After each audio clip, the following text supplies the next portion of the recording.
Hey everybody out there, I'm back with another video. Today we have an awesome set of shed ramps from shedramps.com. If you want your own set, I have a code. I'll put it in the description below. And with a link, of course, you'll save 10% off your first order. And subsequent orders after that. So what we're going to do is we're going to install the strip, the bar that these attach to. I have it over here. So this bar right here. It's a really good system. Basically the ramps just hook onto here. Super easy. I just have to put some screws in. I'm going to show you a little tip, little trick that I like to do when I'm putting screws in wood. Of course I have to say, do everything at your own risk these days because I don't want to get blamed if something falls apart out there. So DIY at your own risk. This isn't in the instructions. This is just what I like to do. I like to pre-drill a hole before I put a screw in. So that's why I say do it at your own risk. It helps it so the wood doesn't split. So yeah, let's go out there.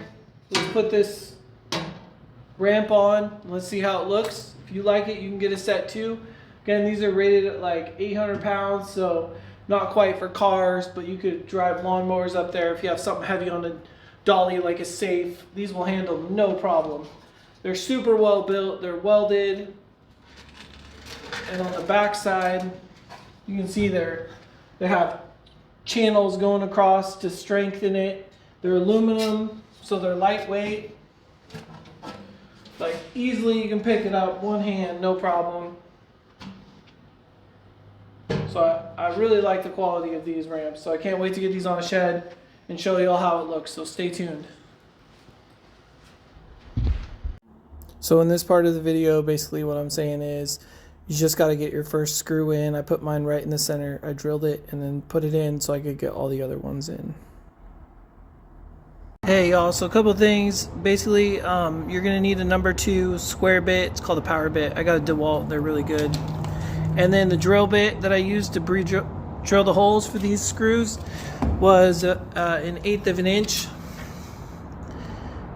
These are almost like, they're more than 1/8 of an inch. You don't want to drill it out so they slip out. You always want some purchase.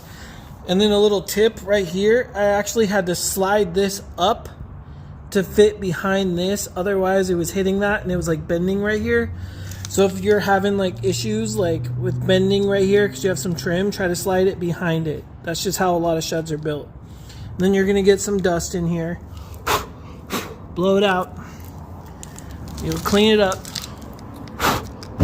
Isn't that satisfying? Alright, so let's put the ramps on, see how it looks after I get all those screws in. Hey, so here's me putting the track on, drilling out the holes and putting the screws in. Last thing I'll note is there is a little lip, but I'd rather have a little lip than have clearance issues. This thing was hitting the ramps and not letting it close, and it's pretty tight. So you have to find that ideal spacing. I went about that far down. It's about almost an inch actually. I know I said a 1/2 inch in my video.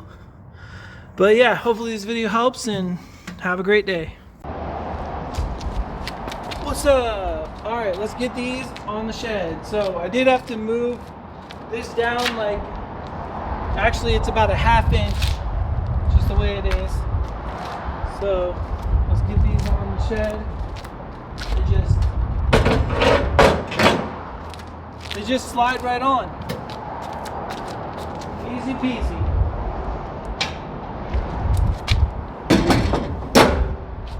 There we go.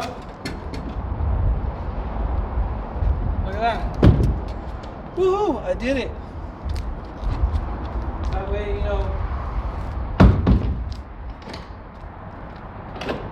close it up. Keep them on there. So what do you think? Quality ramps, and that way you can, you can slide them close together or pull them apart, they'll adjust. So yeah, give this video a like, thumbs up if it helps you, and have a great day out there. Bye.